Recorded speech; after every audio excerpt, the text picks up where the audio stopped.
Gosh, we've been here since the 1981. And I think we were just looking for something a little different at the time. We had been attending with my parents and just kind of wanted to go somewhere that was a place where we could be ourselves. And we had friends at Sanctuary, and that's how we got started here. What actually brought us here was in '82. We got a pickup, I think. Not if we started in '81. Oh.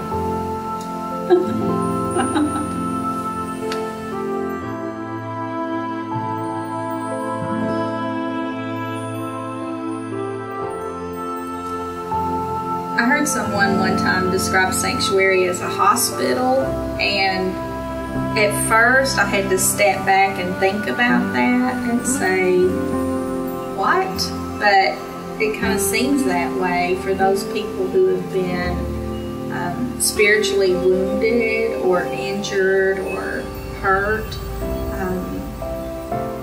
or not so much spiritually, but just living life and been injured or wounded, not physically, but emotionally or socially with other people or other churches. And we're definitely a sanctuary, a refuge for people who've been through that and who hasn't been wounded before.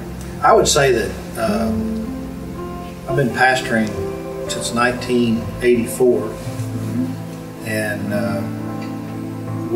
this is the first church in all those years that I can honestly say is accepting and loving of people in the place where they are first met, and without being judgmental, understanding that Jesus will make a change in your life. This is the first church.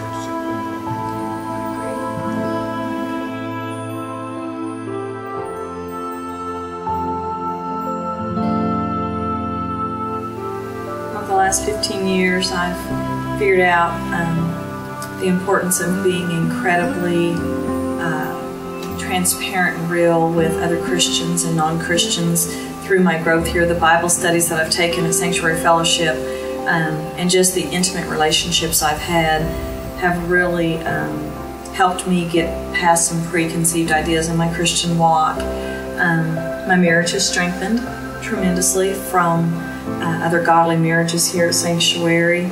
Our children have grown up. We have some children that have grown up, and we have one that's growing right now, and I'm just delighted that the teachers that are in his life and have been in our lives are continuing to teach us and show us exactly what God's will looks like for us. I can think of several former members who grew up here as children, who are now youth ministers, preachers, Bible teachers in schools.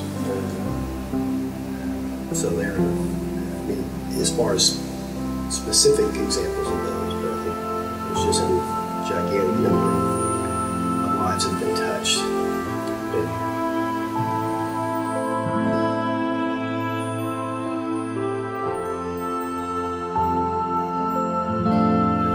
It's definitely a place that you can come and have a great time, and laugh and have a good time. The youth is great. We all just have a great time. So there's so many stories that are hilarious that I can't. It'd take too long to describe them. So. I have one. Our daughter will kill me. Which one? Lena. Oh. You know what I'm going to say? We had a fellowship dinner one Sunday, and everybody was there. She's about not quite 2 even. She couldn't keep her clothes on. And she's up on the stage, just naked. And someone says, your daughter is up on stage. She would die. She probably will. You might want to cut this out, Jordan. You know, a couple years ago, the float trip, we decided it'd be a great idea to tie the canoes together. That's a terrible idea when the river's high and active. You know, and then all three of them just basically went under about as quick as the Titanic. And then you find a dead beaver carcass floating in the water. Right next to you. Right next to you, and you're just like getting water in your mouth, and you look over at dead beaver. So you said dead beaver, cool. water in your mouth. Or just Exactly. look for turtles. Yeah, or look for turtle. I mean, For a camera. I'm just kidding. We laugh at Larry every Sunday. I mean, Yeah, there you go. That's probably it. Next question. Say what you want to say. Well, I don't remember. I think maybe I was there vicariously when Lena Inslee was about 2 years old, and she got up on the stage and started removing her clothing. But Push it up for me. that was very funny, just hearing that story. Yeah. And I think that one of the funniest things that's happened since we've been here is we have an autistic young man in our church named Matthew, and we just all love him dearly. And one Sunday he decided he would do a little stand-up comedian show, and he worked it out with our drummer between Bible class and worship that he would tell a joke and the drummer would give him a little tap in there, tap out, whatever it might be, whatever they call it. But it was funny. He would tell a joke and at the punchline, the drummer would do his thing. It was kind of fun. But I did learn from Matthew that day that if an elephant sits on your fence, what time is it? It's time to get a new fence. I did learn that from Matthew. Well, and then there are also the funny men's retreat videos and Oh yeah, Jordan ladies' and his retreat videos. Jordan and his man as well. videos. Well, apparently the funniest story in church mythology is when I, at the age of 2, stripped in front of the entire church during a potluck, and apparently several people have told that story now. But I don't remember that. I know, exactly. Why does this have to be continuously brought up?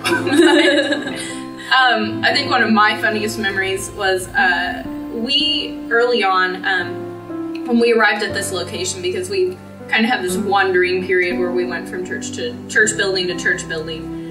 And when we got here, we didn't have a baptismal.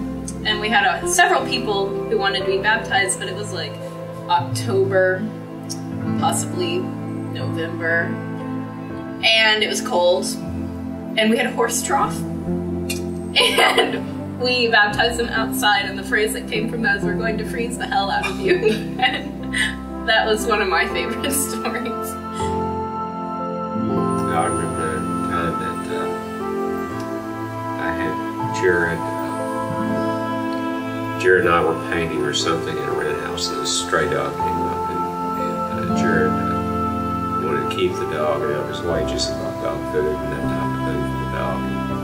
This was on a Saturday, so at the end of the day, he still wants to take the dog home. I'm going to tell him, no, you can't do it. Don't have a place for the dog.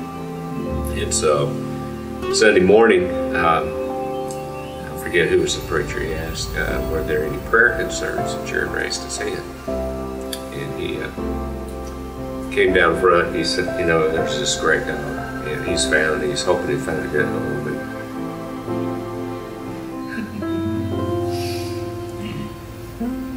Yeah, it was so funny. Anyway, Because it ended up at our house.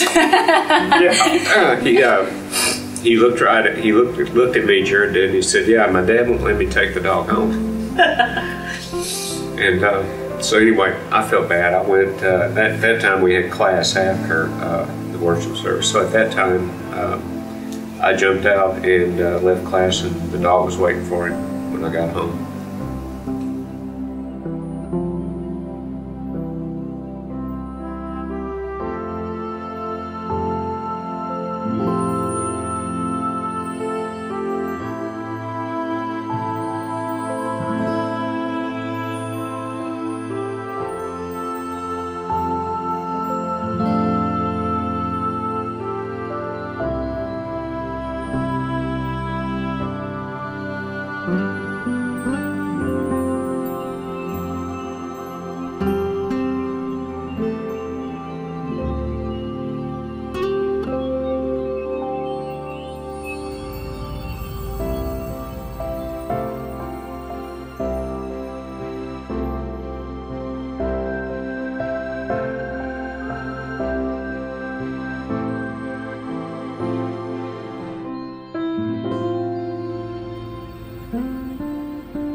you.